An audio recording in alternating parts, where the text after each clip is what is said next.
we're going to discuss a subject that a lot of students have on their minds today: earning $10,000 a month.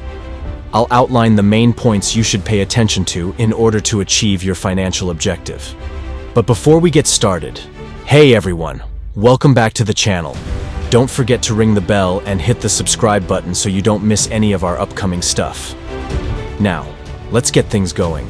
The first and most important step on your path to earning $10,000 a month is choosing the appropriate business vehicle. What do I mean when I say business vehicle now?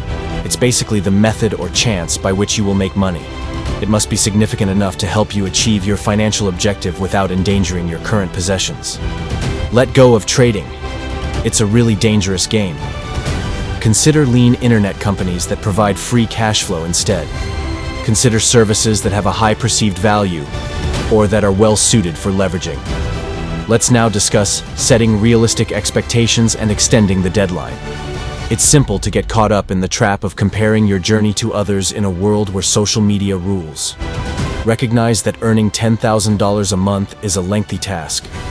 Put your expectations in years rather than months. The internet is changing quickly.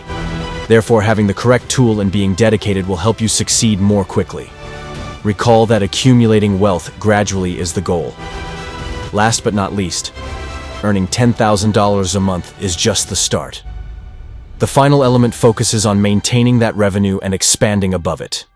Establish that as your baseline and financial identity as soon as you reach that goal. Concentrate on laying a strong financial foundation before pursuing new endeavors or reinvesting in your company.